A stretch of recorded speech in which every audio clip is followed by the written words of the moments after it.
नमस्कार। मैं प्राकृतिक चिकित्सा प्लस विशेषज्ञ योग साधक डॉक्टर ओम प्रकाश आनंद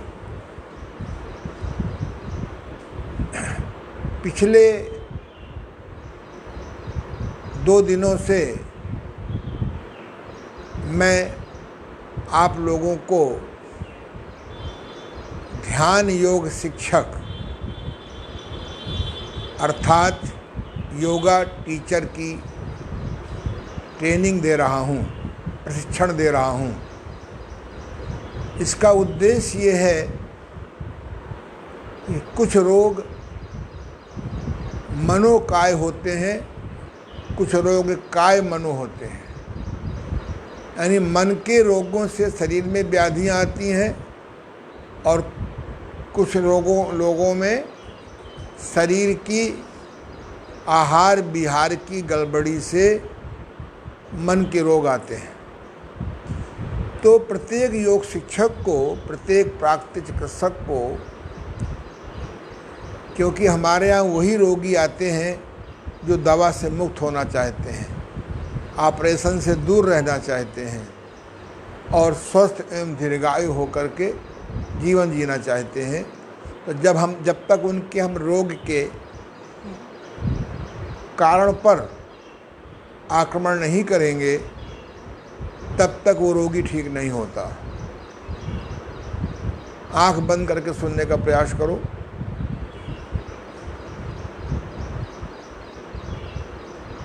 मैंने अनुभव किया है कि ज्ञान के अभाव में बहुत से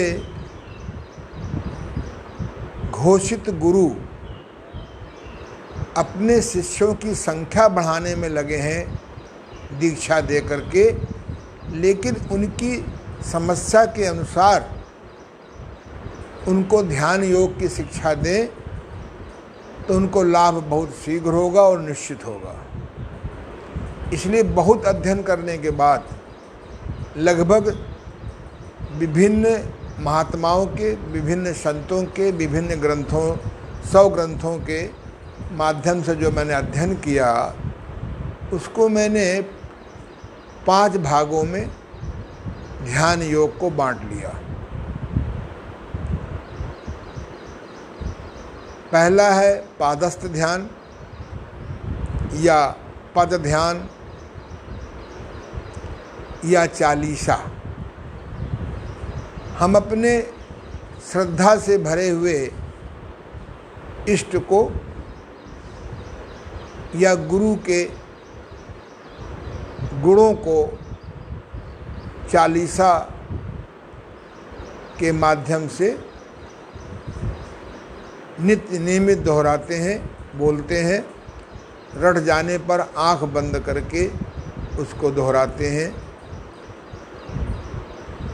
नियमित अभ्यास से वह इष्ट या गुरु हमारा मित्र बन जाता है। अगर आपको श्री हनुमान जी श्रद्धा है तो हनुमान चालीसा पढ़िए। यदि आपको दुर्गा जी से, माँ दुर्गा जी से श्रद्धा है तो माँ दुर्गा चालीसा पढ़िए। यदि आपको माँ सरस्वती जी श्रद्धा है तो माँ सरस्वती जी का चालीसा पढ़िए। और चालीसा पढ़ने से हमारा मन शांत हो जाता है, संतुलित हो जाता है। चिंता, भय, तनाव, निराशा कमज़ोर हो जाती हैं। तो बीच बीच में हमारे अंतःकरण से या उस इष्ट के माध्यम से समस्या हल करने का संदेश मिलता है। मेरी तरह ऐसी डायरी सामने रखिए, पेन खुला होना चाहिए, तारीख पड़ी होना चाहिए और उसके हल को लिख लेते हैं, फिर बार बार याद नहीं आता। कल मैंने आपको सिखाया था रूपस्थ ध्यान। जो लोग कहते हैं कि हिंदू समाज या सनातनी मूर्ति पूजा करते हैं, उनको 200% भ्रम है, गलत सूचना है। हम कभी मूर्ति पूजा नहीं करते हैं। हम पत्थर की मूर्ति बना करके या इस प्रकार से लकड़ी में चित्रांकन करके या हम फ्लैक्स में आजकल अथवा कागज़ में किसी कलाकार से उस गुरु या देवता की मूर्ति बना करके हम सामने रख करके उसको ध्यान करने बैठते हैं, उनका ध्यान करते हैं, उनके चित्र का ध्यान करते हैं, चित्र के माध्यम से उनका ध्यान करते हैं, चित्र का ध्यान नहीं करते। हम लोग मूर्ति पूजक नहीं हैं, हम लोग फ्लैक्स पूजक नहीं हैं, हम लोग लकड़ी में खिंचे हुए इष्ट या गुरु के पूजक नहीं हैं। मेरे आज बाईं तरफ स्वामी विवेकानंद जी की फ़ोटो है, ये ध्यान में बैठे हैं। हम इनका विवेकानंद जी का ध्यान कर रहे हैं। इधर फ्लैक्स में भगवान कृष्ण बने हुए हैं, हम कृष्ण का ध्यान कर रहे हैं। हम, जैसा कि मैंने कल कहा था कि ध्यान करते समय उनका पगड़ी देखिए, उनकी आंखें किस प्रकार से बंद हैं, उनकी नाक देखिए, होंठ देखिए, उनको पहचानिए और अवचेतन मन में उनका इम्प्रेशन हमें डालना है। इसी प्रकार से दाहिनी तरफ फ्लैक्स का ध्यान नहीं करना है, हमें फ्लैक्स में बने हुए कृष्ण का ध्यान करना है, उनकी मूर्ति का ध्यान करना है, उनके गुणों का ध्यान करना है और उनको हमें अवचेतन मन में डालना है कि बिना मूर्ति के भी हम उनको मेमोरी में सामने ला सकें, उनका चित्रांकन कर सकें। आज जिस सब्जेक्ट, फिर मैंने कल ये भी बताया था कि हम जिसका ध्यान करेंगे कुछ दिनों के बाद स्पेस पर या हमारे अंतःकरण में, हमारे मन में वो आ जाते हैं। इसी को अजपा जाप कहते हैं, इसी को ध्याना अध्याना कहते हैं, इसी को रूप अरूपा कहते हैं।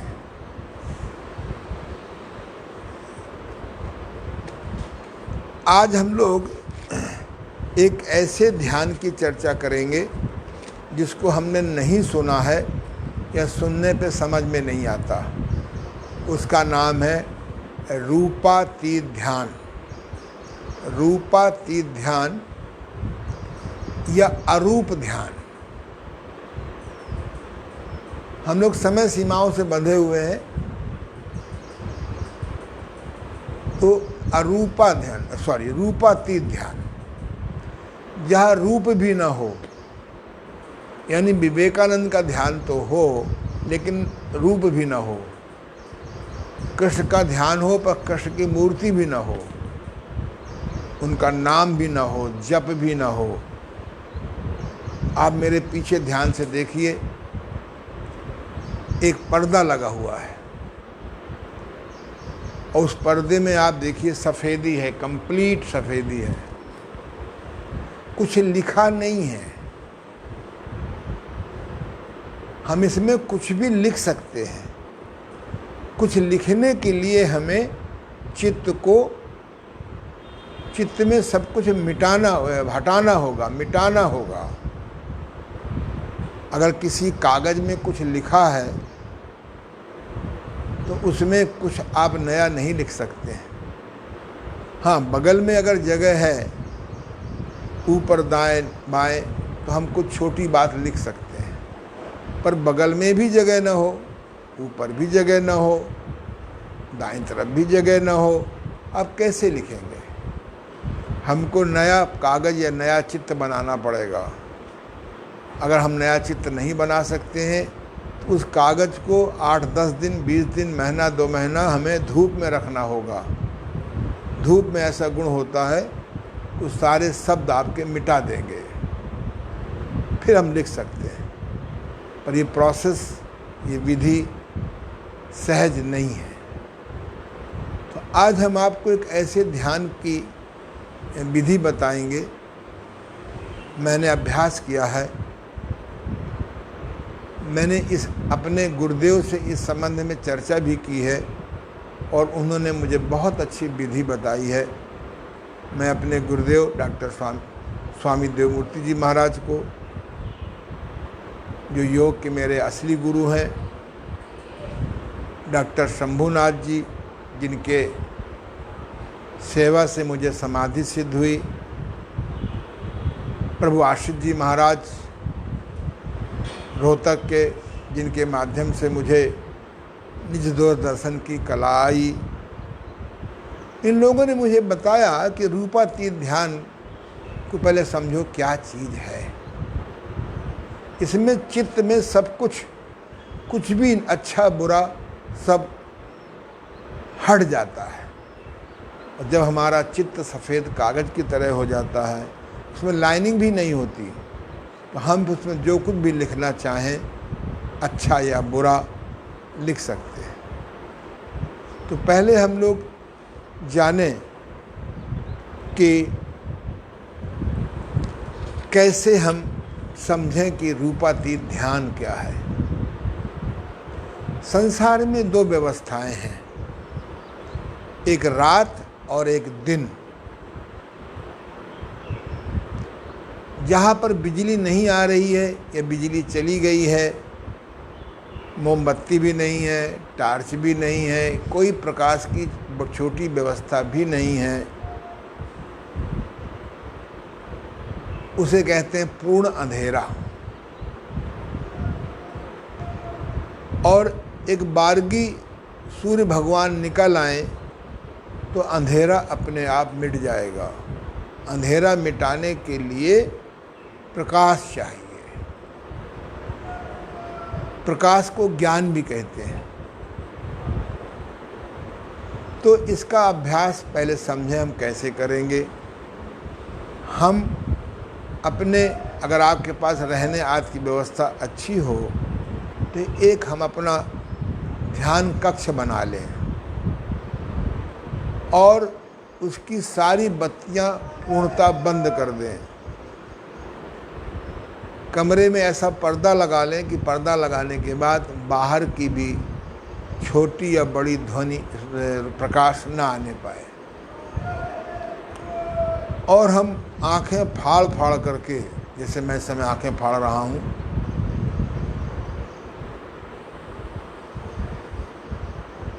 ऐसे आंख फाड़ करके अंधेरे को देखेंगे, फिर बंद कर लेंगे, फिर अंधेरे को देखेंगे, बंद कर लेंगे। हमारी ध्यान योग की साधना में पूर्णतः अंधेरे को देखना एक आँखों का विश्राम है। तो फिर एक बारगी जो हमारे बगल में स्विच रहेगा, हम 3 स्विच अपने बगल में रखें।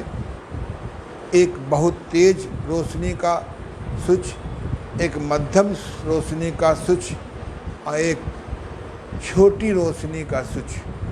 इसको 0 पावर कह लीजिए, दूसरे को 100 पावर कह लीजिए, तीसरे को 500 पावर कह लीजिए, बना लीजिए, जैसी व्यवस्था हो, समझने की बात है। और हम जो सबसे बड़ा स्विच है उसको एकदम ऑन कर देंगे, उसे खोल देंगे, तो एक बारगी 1/1,00,000 सेकंड में अंधेरा मिट जाएगा। हर चीज़ स्पष्ट दिखाई पड़ने लगेगी। ये शराब की बोतल है, ये कोको कोला की बोतल है, ये जूस की बोतल है, ये शुद्ध पानी की बोतल है, ये गंदे पानी की बोतल है। प्यास लगी है, हम शुद्ध पानी ही पिएंगे। भूख लगी है तो जूस पिएंगे। शैतान का कब्जा हो गया है तो शराब पिएंगे। शराब वही लोग पीते हैं जो शैतान के बस में आ चुके हैं।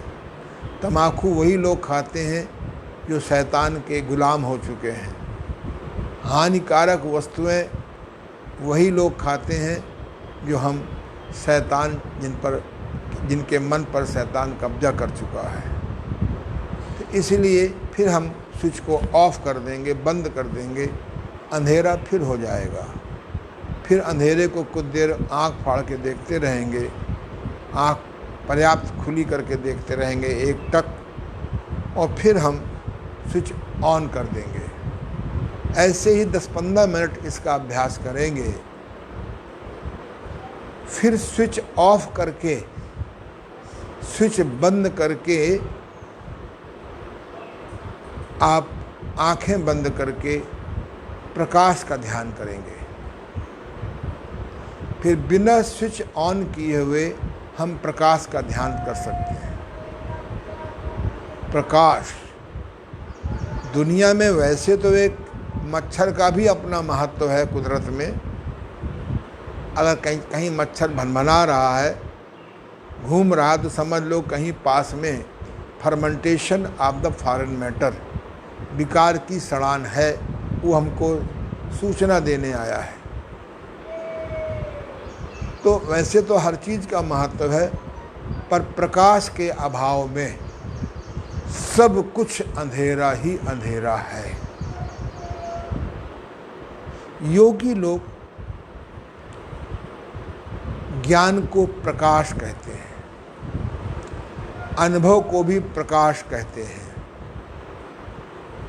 सत्य जान जाना, संसार का सत्य क्या है, ईश्वर का विधान क्या है,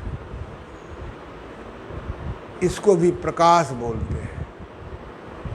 कहते हैं प्रकाश के अभाव में जीवन को चिंता, भय, तनाव, निराशा और तन या मन के रोगों से मुक्त नहीं हुआ जा सकता। संसार की बाहरी कोई भी सुविधा, कोई भी एक्सचेंज मनी हमको सुविधा दे सकता है, हमको गुरु से मिला सकता है, भगवत गीता खरीदवा सकता है, लेकिन अध्ययन, चिंतन, मनन, अनुकरण, इसका संबंध धन से नहीं है। धन का संबंध बाह्य वस्तुओं से है, एकत्र करने में, उनको खरीदने में, बाय करने में, घर लाने में। लेकिन चिंतन, मनन, अध्ययन, चिंतन, मनन एवं अनुकरण, ये पैसा नहीं करा सकता। ये तो आपकी ध्यान योग की साधना या पूर्व प्रारब्ध से ही संभव है।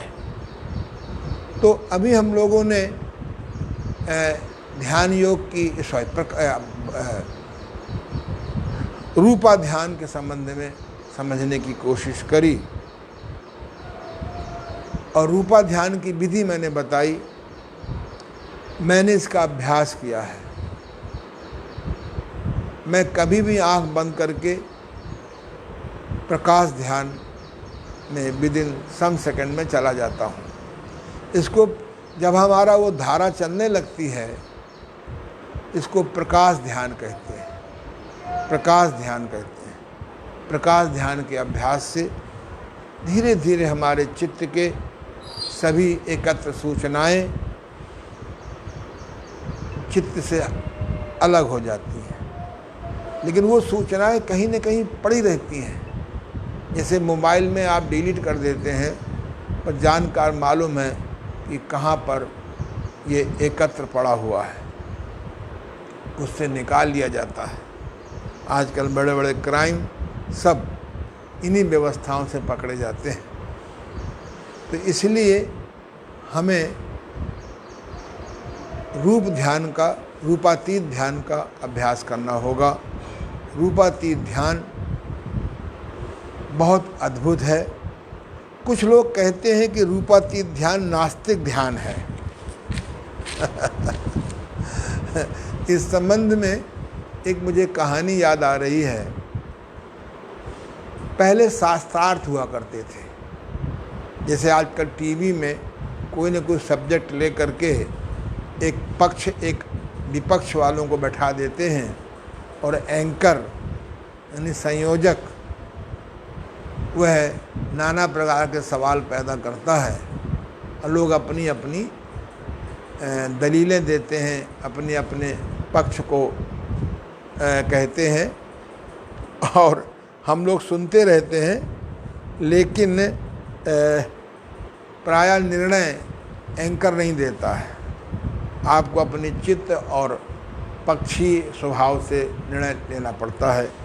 क्या सत्य पक्ष वाला सत्य कह रहा है कि विपक्ष सत्य कह रहा है। इसी प्रकार से पहले शास्त्रार्थ हुआ करते थे। सिद्धे शंकराचार्य जी का और मांडवी बहन का तो बहुत ही फेमस शास्त्रार्थ है। तो एक राजा के दरबार में एक शास्त्रार्थ तय किया गया। एक ग्रेट महान आस्तिक को बुलाया गया जो ईश्वर को मानता था और शास्त्रों का अध्ययन भी था।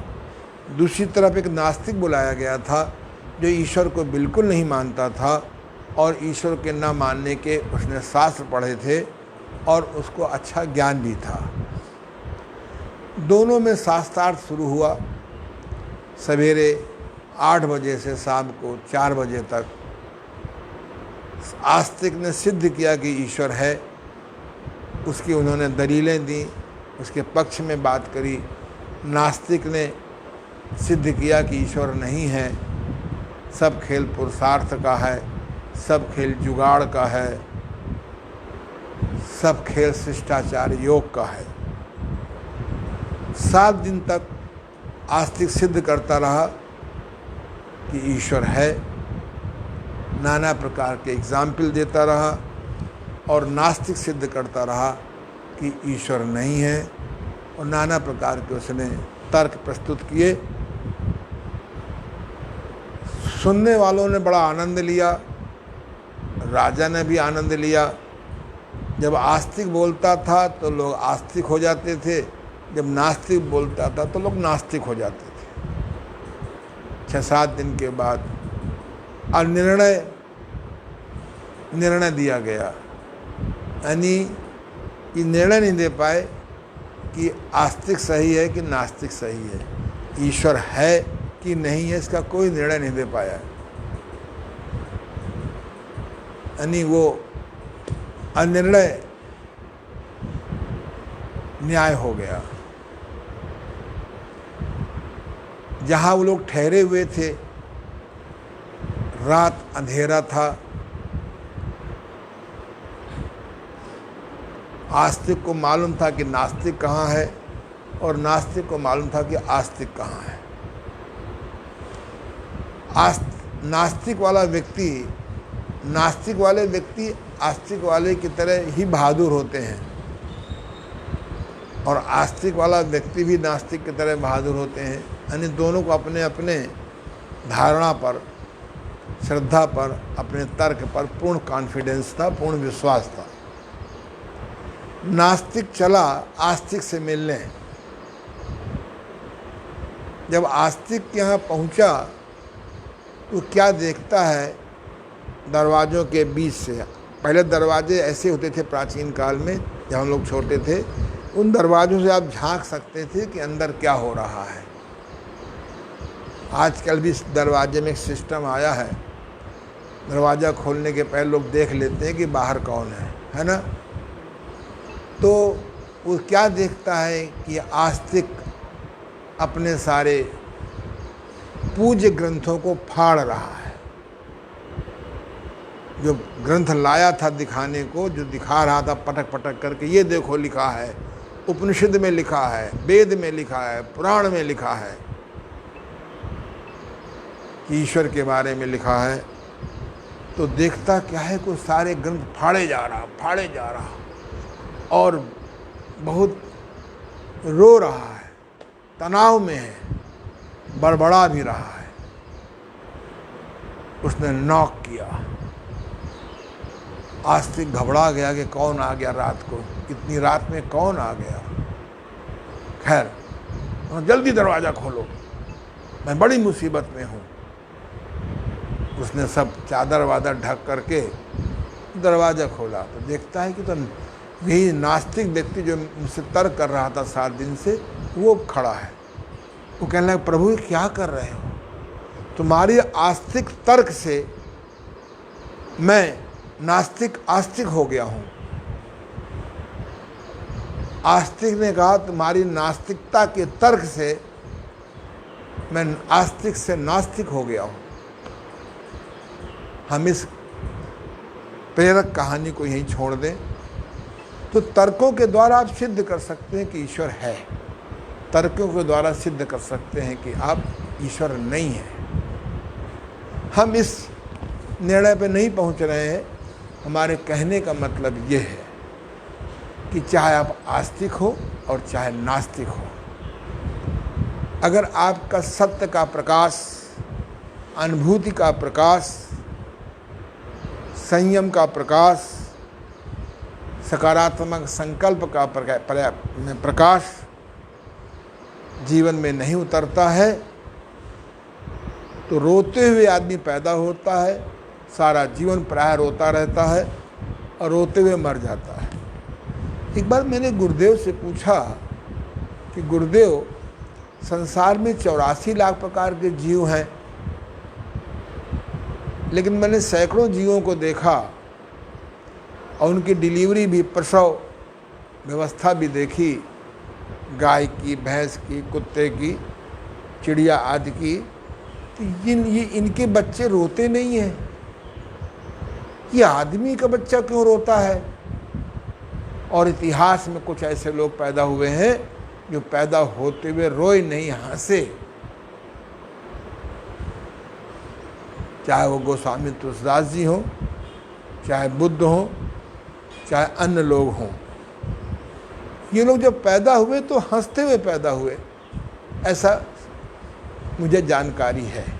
तो मेरे गुरुदेव हंसे और कहा कि जो लोग जीवन में रुलाते हैं, अपने पत्नी को रुलाते हैं, अपने पति को रुलाते हैं, अपने बच्चों को रुलाते हैं, अपने मालिक को रुलाते हैं, अपने सहयोगी को रुलाते हैं, जो समाज को रुलाते हैं, जो राष्ट्र को रुलाते हैं, वो लोग रोते, और वो जब पैदा होंगे मनुष्य योनि में तो वो रोते हुए पैदा होते हैं। और जो लोग समाज को हंसाते हैं वो लोग रोते हुए नहीं पैदा होते हैं। लेकिन समाज की ऐसी परंपरा है कि यदि कोई व्यक्ति पैदा हो नहीं रोता है, उसे रुलाया जाता है, इस नाम से कि ऑक्सीडेशन इसका सही हो। विषय खोज का है, विषय वैज्ञानिकों का है। मैं इतना ही कहूँगा कि यदि आप रुलाएंगे किसी को, निर्दोष को रुलाएंगे, तो आपको चाहे इस जन्म में चाहे अगले जन्म में आपको रोना पड़ेगा। दुख का बहुत बड़ा कारण है राजसी प्रवृत्ति, तामसी प्रवृत्ति। इसलिए संसार में बड़े बड़े समृद्धों को देखा, वो लोग एक समय ऐसा रोते हैं कि उनको संसार असार नजर आने लगता है। ईश्वर की सृष्टि में कोई चीज़ असार नहीं है, दुखदाई नहीं है। हमारे अच्छे बुरे ज्ञान उपयोग का है। तो आइए आज हम लोग आँख बंद कर लेंगे। सभी लोग जो बैठे हुए हैं या सुन रहे हैं, चाहे वर्तमान समय में चाहे अन्य समय में या कभी भी, इतनी बात सुनने के बाद हम लोग आँखें बंद करके बैठ जाएं और अनुभव करें कि सूर्य आसमान पर है, उसके बीच में बादल नहीं हैं, पृथ्वी के और हमारे व्यवस्था के और सूर्य में पूरा प्रकाश खिला हुआ है। पूरा प्रकाश अच्छी प्रकार से हमारे ऊपर गिर रहा है या हमारे आसपास गिरा हुआ है। उस प्रकाश का विजुअलाइजेशन करें, साकार कल्पना करें, क्योंकि स्विच वाली व्यवस्था, बल्ब वाली व्यवस्था हम आपको नहीं दे पा रहे हैं, ये आपको व्यक्तिगत करना पड़ेगा। लेकिन आप कभी दोपहर में खुली धूप को देखें और आंख बंद करके उस धूप को मन में विजुलाइज करें, साकार कल्पना करें। 1 सेकंड को होगी, फिर अंधेरा आ जाएगा कि मेमोरी आ जाएगी, यादें आ जाएंगी, स्मरण आ जाएंगे अन्य चीज़ों का, उसको बाधा ना माने। फिर प्रकाश को की कल्पना करें। ऐसे ही कुछ देर हम लोग अभ्यास करेंगे। उगते हुए चढ़े हुए सूर्य को भी देख सकते हैं बंद आँखों से, खुली आँखों से नहीं। खुली आँखों से सूर्य का त्राटक करेंगे तो तमाम ऐसे नुकसान हो जाएंगे भविष्य में जिसकी कल्पना नहीं है। मेरे पास कलर बैंड के रोगी आते हैं, तो जाने अनजाने उन्होंने सूर्य से आँखें मिलाई हैं। जटायु का भाई संपत्ति भी सूर्य से त्राटक किया होगा, इसीलिए वो ब्लाइंड हो गया था।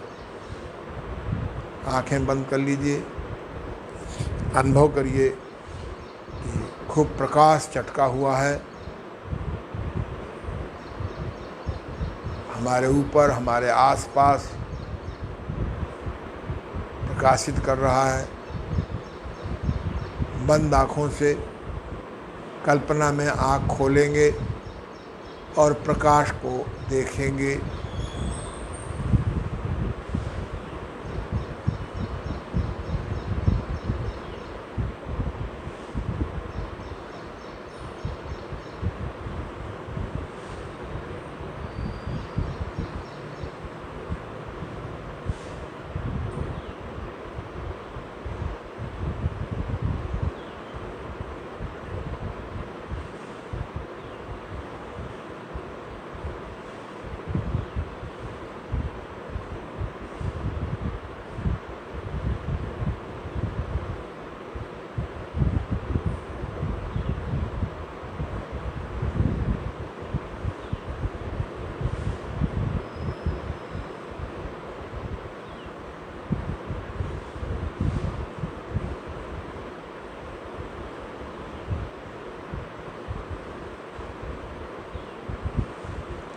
अरविंद बेटा, पंखा बंद कर दो हमारा अपना दोनों।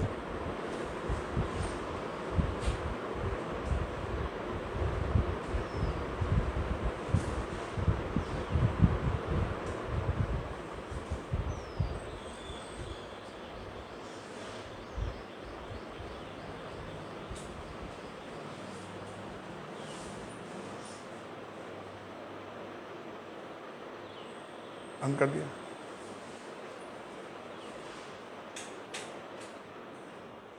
यथासंभव आवाज़ें बंद कर दीजिए, नहीं तो प्रकाश में आवाज़ें बाधक होती हैं।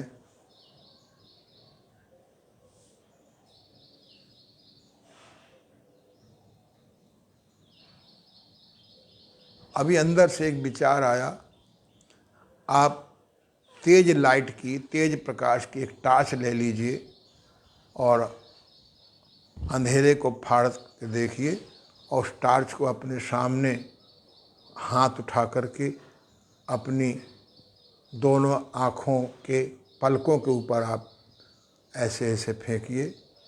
आँख खोल के देख लीजिए। तेज टार्च खरीद लीजिए एक, और उसको जो है आँखों में उसको लगाइए, अभ्यास करिए।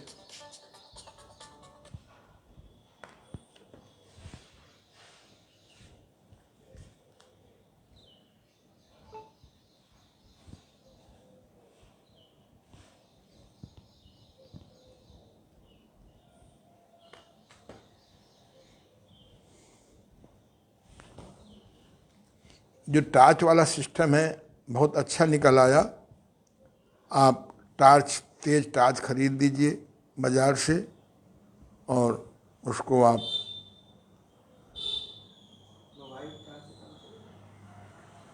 हाँ मोबाइल से भी कर सकते हैं, लेकिन उतना अच्छा नहीं बनेगा। हाँ ये बात है। हाँ ये देखिए, हमारे सहयोगी ने कहा कि ऐसे ही मोबाइल से खोल लीजिए और इसको आप, हाँ इससे भी कर सकते हैं। बहुत सुंदर। अपनी आँख खोल के देख लीजिए। अपनी आँखों के ऊपर इस मोबाइल का आप प्रयोग कर सकते हैं। मैं प्रयोग कर रहा हूँ और देख रहा हूँ कि मेरी आँख बंद है, फिर भी मुझे प्रकाश दिख रहा है, बंद आँखों से भी प्रकाश दिख रहा है। चलिए, मोबाइल के हजारों प्रयोग हैं, अच्छे और बुरे। एक अच्छा प्रयोग और निकल आया कि आप इस प्रकार से लाइट को खोल करके अपने आँखों के दोनों ओर पूरे मनोयोग से करिए और इससे विजुअलाइजेशन का साकार कल्पना करिए।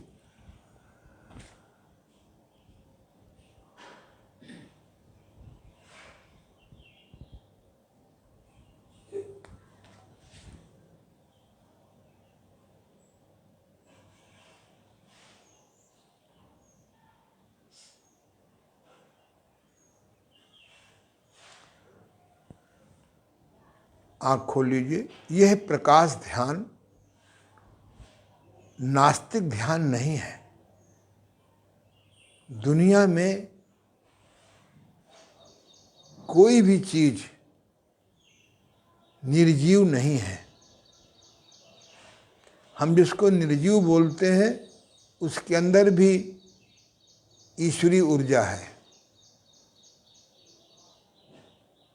उसके अंदर भी शैतानी ऊर्जा है। हमें साधना करके उससे कौन सी ऊर्जा प्रकट करना है। जिसने एटॉमिक एनर्जी की खोज की वो बाद में बहुत दुखी हुआ कि मुझसे जीवन में बहुत बड़ी भूल हो गई। उसने एटॉमिक एनर्जी की खोज की थी ऊर्जा को पाने के लिए।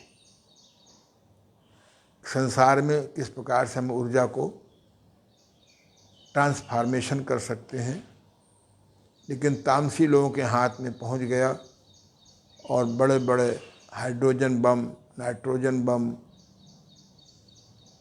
संसार नष्टकारी बम तैयार कर दिए। तो इसलिए हमको विजुअलाइजेशन सीखना होगा। विजुअलाइजेशन के संबंध में एक मैं अपने जीवन की घटना सुनाना पसंद करूंगा। व्हाट इज अ विजुअलाइजेशन, इस पर किताब भी आ गई है। डॉक्टर जितेंद्र आड़िया विजुअलाइजेशन पर बहुत अच्छी किताब लिखी है, पर ये किताब मिलना मुश्किल है। मिल गई तो पढ़ना मुश्किल है, पढ़ लोगे तो जानना समझना मुश्किल है, क्योंकि आपके पास समय नहीं है। समय सबके पास है, लेकिन आपको एक संस्कार पड़ गया है कि समय नहीं है, समय नहीं अच्छे कामों के लिए। तो उसमें जैसे मैं एक घटना बताऊं आपको। ये घटना लगभग 1955 या 56 की है, 1956 या 57 की है, जब मैं गांव में अपने एक गांव के स्कूल में पढ़ता था। तो हम लोगों को जब प्यास आदि लगती थी तो दौड़ करके घर में आकर के इंटरवल में, रेसेस में या मध्यांतर में आके पानी पी लेते थे। नहीं पीते थे, पानी का इतना महत्व भी नहीं मालूम था।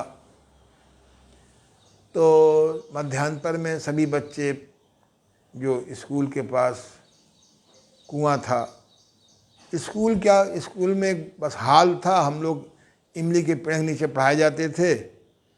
आज ना कॉन्वेंट थे, ना सरस्वती विद्यालय थे। जब पानी बरसता था तो हम लोग हाल के अंदर, बड़े रूम के अंदर घुस जाते थे, खूब शोर मचाते थे। पानी बंद होने पे घर भाग जाते थे, रेनी डे हो जाता था। तो मध्यांतर में कुएं से पानी सब लोग पी रहे थे। हमने भी कि चलो हम भी पी लें। हमने ऐसे ही चुल्लू से, पहले लोग चुल्लू से पानी पीते थे, तो चुल्लू से पानी हमने भी पी लिया। तो हमको उस पानी में एक अजीब सी हीक लगी, एक एक्स्ट्रा ऑर्डिनरी, अच्छी नहीं थी हीक, दुर्गंध तो नहीं कहेंगे उसको हम। तो हमने अपने बगल वाले मित्र से पूछा, सहयोगी से पूछा, मित्र तो नहीं कहेंगे, अपने सहपाठी से पूछा कि भाई इस पानी में हीक कैसे आ रही है। तो उसने कहा कि इस कुएं में भूत प्रेत चुड़ैल डाइन रहते हैं और रात को सहाबा निकलता है। भूतों की झुंड को सहाबा बोलते हैं गांव में। भूत प्रेत चुड़ैल डाइन और रात को सहाबा इससे निकलता है, यानी भूतों की बारात निकलती है। हमने इसको अब उसने मजाक में कहा, क्या कहा, अपने ज्ञान के अनुसार से कहा उसने, हमने उसको स्वीकार कर लिया। क्योंकि गीता फिर गोरखपुर से एक किताब निकलती है रामायण, रामचरितमानस, तो उसमें भगवान शंकर जी की बारात दिखाते हैं।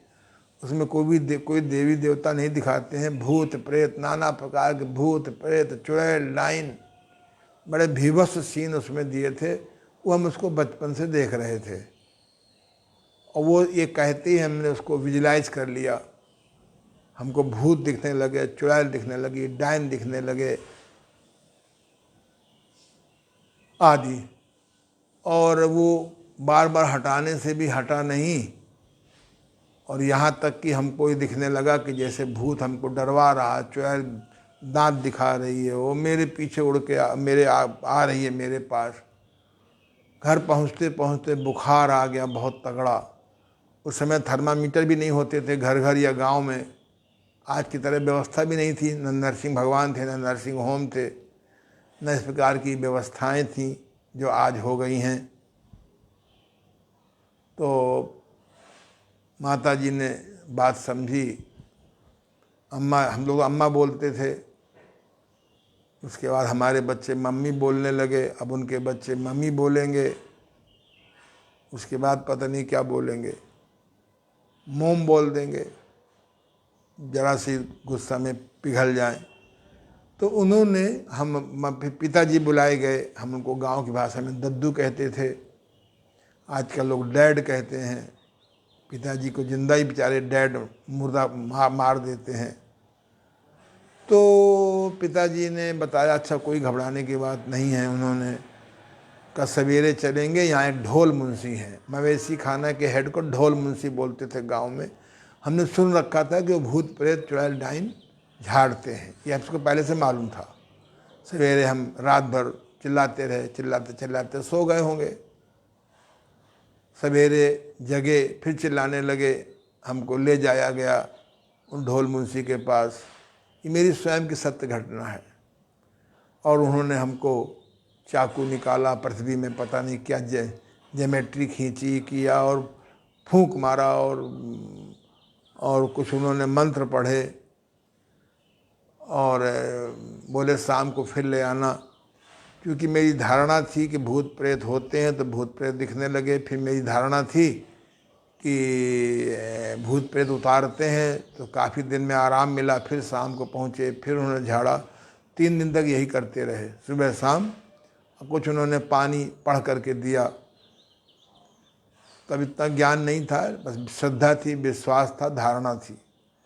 पानी पीते रहे और 3 दिन में हमारे भूत प्रेत चुड़ैल डायन उतर गए। अब देखा जाए तो अगर भूत प्रेत चुड़ैल डायन होते तो सबको लगना चाहिए। तो वास्तव में ना भूत थे, ना प्रेत थे, ना चुड़ैल थी, ना डायन थी। हमारे अपनी साकार कल्पना ने हमको भूत चुड़ैल डायन को दिखा दिया। तुम लेट जाओ बेटा, तकलीफ है तो लेट जाओ।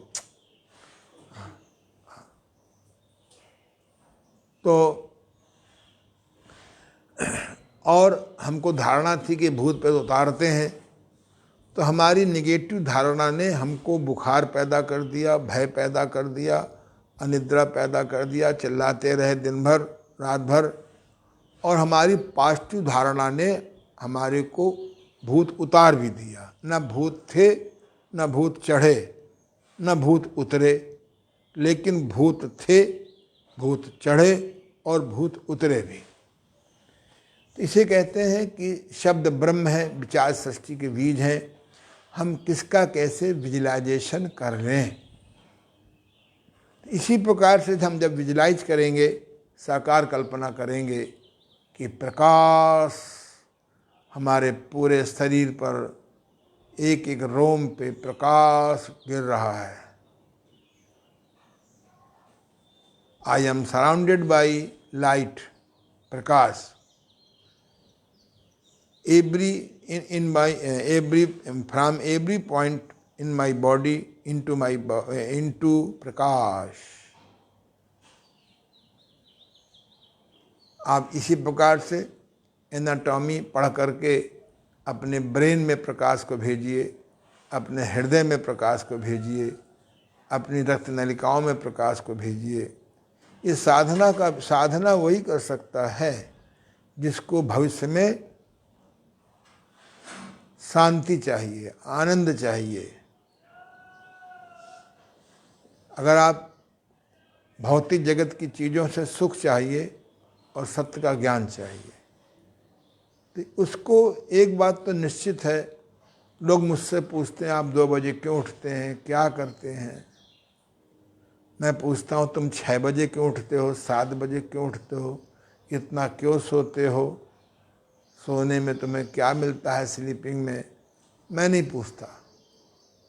अरे भाई मैं जल्दी सो जाता हूँ, मैं 8 बजे सो जाऊँ अगर मेरे पास बंधन ना हो 9 बजे सोने का। मुझे रजत शर्मा के कुछ इंटरव्यू बहुत अच्छे लगते हैं, लेकिन 10 बजे आता है, मैं नहीं जगता। भाड़ में जाए रजत शर्मा। हमारे अगर हम बीमार पड़ जाएं, न रजत शर्मा काम आएंगे ना कोई काम आएगा। अपना मैं 9 बजे सो जाता हूँ, प्रकाश का ध्यान करते करते या अपने इष्ट का जप करते करते या नाभि का दर्शन करते करते, और 5 घंटे में मेरी नींद फर्स्ट क्लास पूरी हो जाती है। 2 बजे उठता हूँ, आधा घंटे मुझे हठ योग के लिए चाहिए, योगासनों के लिए चाहिए, आधा घंटे मुझे प्राणायाम ध्यान के लिए चाहिए, आधा घंटे पानी गर्म आदि के लिए चाहिए, आधा घंटा मुझे मॉर्निंग वॉक के लिए चाहिए। सब आधा आधा घंटा मुझे चाहिए। और इस प्रकार से जप के लिए, ध्यान के लिए, और मुझे 5:45 मेरा बहुत प्रेम से बच जाता है। आजकल तो कोरोना की वजह से नहीं जा रहा हूँ मोती झील, क्योंकि वहाँ सब बंद सा पड़ा हुआ है। और वहाँ मैं 6, 6:15 पहुँच करके लोगों को पिछले 50 साल से निःशुल्क योग साधनाएँ सिखाता हूँ। आजकल चूँकि बंद है तो आपको बेबरान के माध्यम से, ऑनलाइन फेसबुक के माध्यम से, यूट्यूब के माध्यम से मैं सिखा रहा हूँ, क्योंकि सिखाना मेरा स्वभाव बन गया है। बिना सिखाए नहीं रहा जा सकता। एक बार एक चोर बहुत दुखी था, तो उसके मन में आया कि ये सामने वाला महात्मा के शिष्य बड़े सुखी हैं, महात्मा जी बहुत सुखी हैं, चलो महात्मा हो जाए, साधु हुआ जाए। उस साधु हो गया, कपड़े बदल लिए, कमंडल ले लिया, जो भी उनके गुरुदेव ने कहा। रात को जब सब सो जाते थे, सभी सो जाते थे, सवेरे क्या देखते थे लोग बाग कि मेरा कमंडल उसके पास, उसका कमंडल मेरे पास, मेरा कमंडल उसके पास, इसकी तौलिया वहाँ चली गई, उसकी तौलिया वहाँ चली गई। तो गुरुजी शिकायत पहुंची कि रात में ऐसा हो जाता है, कोई लगता है भूत प्रेत आ गया है। गुरुजी बहुत जागे हुए थे, समझदार थे, तो उन्होंने कहा नहीं नहीं, हम लोगों के बीच में कोई ऐसा आदमी है जो सभी गड़बड़ सड़बड़ करता है। रात को गुरुजी एक दिन जल्दी सो गए और सोने का नाटक करते रहे कि सो रहे हैं, तो देखता है कि जो आदमी चोर था, वो जो साधु हो गया था, वो सवेरे उठ करके इसका कमंडल वहाँ, उसका कमंडल वहाँ, इसका बिस्तर वहाँ, उसकी तौलिया वहाँ, उसकी तौलिया यहाँ। क्या गुरुजी सब देखते रहे, खुली आँखों से, थोड़ी सी आँख खोल लिया, कुछ बोले नहीं।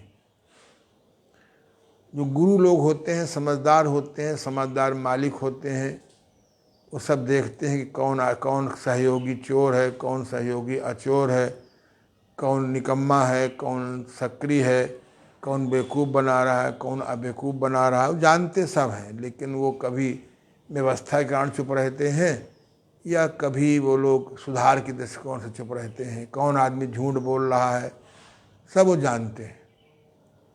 तो उसको बुलाया उन्होंने अकेले में कि भाई तुम सब ये क्या करते हो। बोले गुरुजी मैं चाहता नहीं कि मैं करूं, लेकिन ज़िंदगी भर रात को चोरी करता रहा हूं, तो हाथ में खुजली होती है चोरी करने की, तो इसलिए मैं अपना दाएं बाएं करके अपनी खुजली मिटा लेता हूं। क्यों भाई अरविंद जी? तो ऐसे ही हम लोग बुरी आदतों के शिकार हो गए हैं। वो बहुत संकल्प से, बहुत ध्यान योग की साधना से, बहुत सकारात्मक चिंतन से ही हम उसको दूर कर सकते हैं। नहीं तो ये संसार में स्वास्थ्य, सुख, शांति, ये गुलरी का फूल है। एक गुलरी का वृक्ष होता है, उसका फूल साल में एक ही बार खिलता है, तो उसमें भी चूक हो जाने पर आपको नहीं मिलता। उसकी बड़ी व्यवस्थाएं ऊंची हैं, कहानी है, उसको मैं आज नहीं कहना चाहता। तो इसलिए जब आप जब आप प्रकाश ध्यान करेंगे, ये मैं नहीं कह रहा हूँ कि आज आप चालीसा ध्यान करें तो कल आप पादस ध्यान करें तो परसों आप रूपातीत ध्यान करें। आप एक एक ध्यान को सिद्ध कर सकते हैं, और सिद्ध करने के लिए आप ये सोचें कि जब समाज का बहुमत समाज का बहुमत जनसंख्या जाग जाएगी, तब आप साधना कर पाएंगे। मुझे लगता है कि शायद अपवाद है। इसलिए अगर आप वृद्धावस्था आनंद में गुजारना चाहते हैं, सम्मान में गुजारना चाहते हैं, स्वस्थ गुजारना चाहते हैं, या कम से कम बीमार रहना चाहते हैं, तो आपको बेस्ट ये है कि 2 बजे उठें, जो बहुत सबके लिए असंभव है। तो बेटर है कि आप 3 बजे उठें, गुड है तो 4 बजे उठें। ब्रह्म बेला में उठने से ही ब्रह्म को आप समझ पाएंगे कि what is the philosophy of Brahm, what is the law of God, what is the law of nature. समाज के नियम तो, संसार के नियम तो आप कभी भी सीख सकते हैं। तो बेस्ट ये है कि आप 4 बजे बिस्तर छोड़ दें। फिर भी अगर आप 7 बजे 9 बजे सो के उठते हैं तो कम से कम 5 बजे बिस्तर छोड़ दीजिए। पर अगर घर वाले जाग गए, दूध आ रहा है, अखबार वाला आ रहा है, और बर्तन धोने वाली आ रही है, और बच्चे चौंपो करते हैं, तो फिर आप ये आशा ना करें कि आप बहुत अच्छी स्थिति को प्राप्त कर लेंगे। इसलिए early to bed, early to rise makes a man healthy, wealthy and wise. एक हमारा विद्यार्थी था, मैं जब नीचे 4 बजे गाड़ी खड़ी करने आता हूँ, 4 सवा 4 बजे, तो हमारी सीढ़ियों की पग देख करके एकदम उठ करके शौचालय में घुस जाता था। तो मैं भी बड़ा होशियार हूँ तभी इस लाइन को मैं आया। चालाक होता तो मैं बाह्य जगत की लाइनों में आता, शराब की फैक्ट्री खोलता, शराब बिकवाता, पान मसाले की फैक्ट्री खोलता, पान मसाला बिकवाता, तम्बाकू की फैक्ट्री खोलता। ये मैं तामसी व्यापार करता। तो जब मैं कदम बहुत धीमे धीमे जीने में चढ़ उतरता हूँ तो देखता वो सो रहा था। अरे भाई उठो उठो उठो, 4 सवा 4 बज गया। अरे बोले गुरुजी मैं तो 2 बजे उठ गया था। तो उठा क्यों नहीं? बोले उठ गया था, उठा नहीं। अरे भैया, जगना उठना नहीं है, जग करके उठना है, जग करके उठना है। तो मैं तो बहुत दुखी प्राणी था आज से 52 साल पहले। न मेरा तन स्वस्थ था, न मेरी इंद्रियां शक्तिवान थीं, न मेरा मन सकारात्मक था, न मेरे अंदर आत्मशक्ति थी। ईश्वर को मानता था पर ईश्वर की शक्ति समाप्त हो गई थी।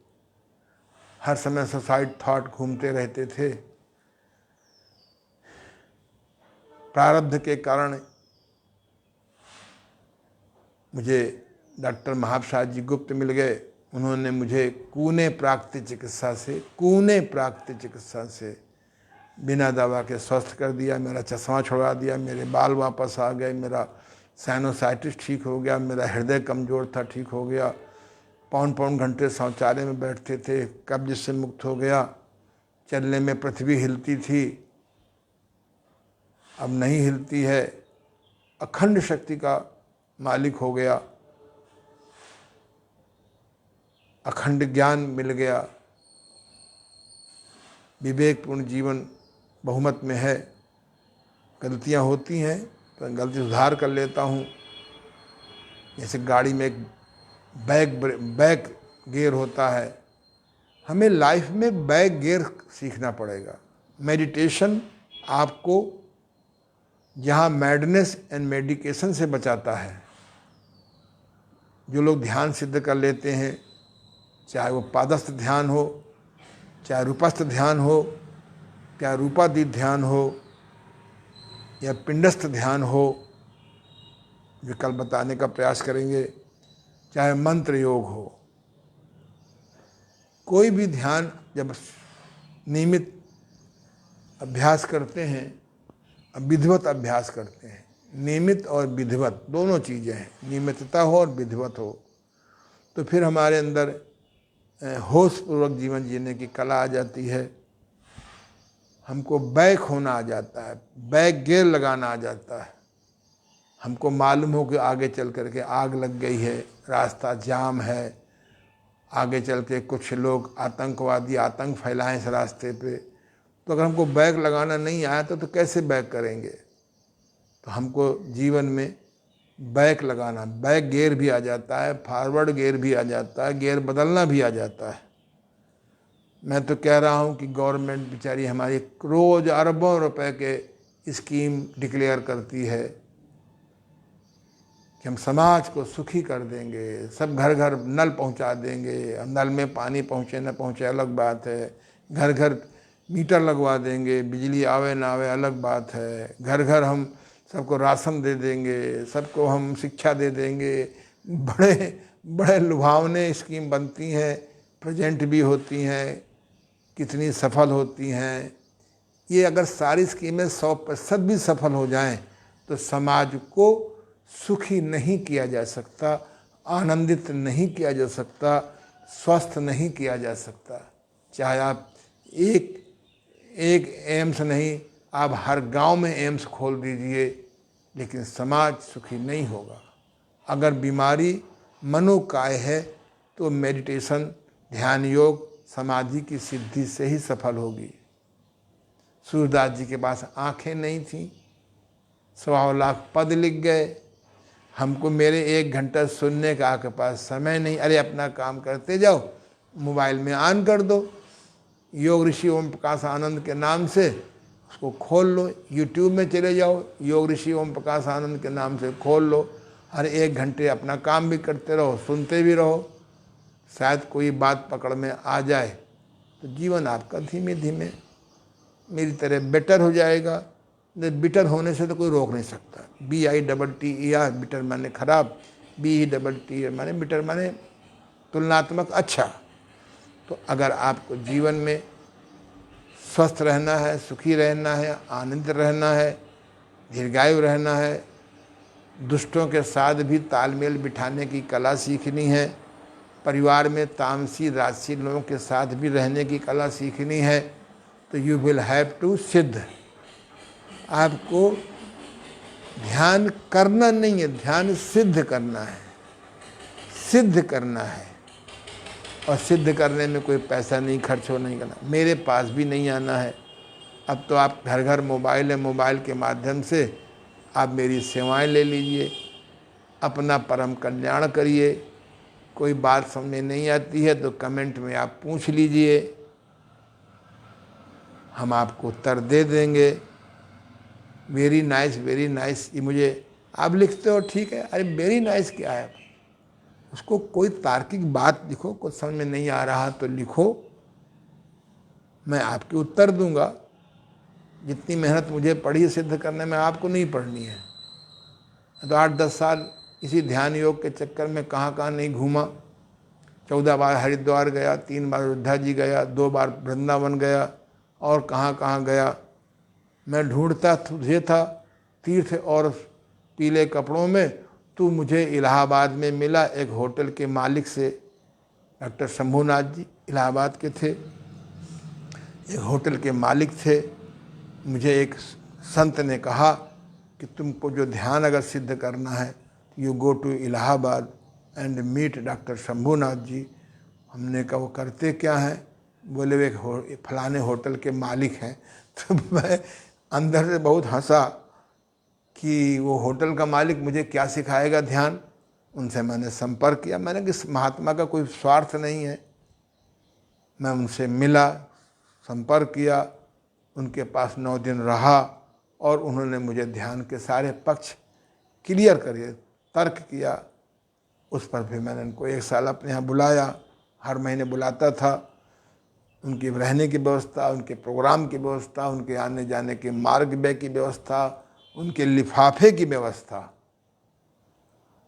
हम लोग अगर किसी नचैया को बुलाएंगे तो उसको लाखों रुपए देंगे, किसी ध्यान वाले को बुलाएंगे, किसी योगा टीचर को बुलाएंगे तो उसको एक सिंपल मजदूरी भी देना नहीं जानते हैं।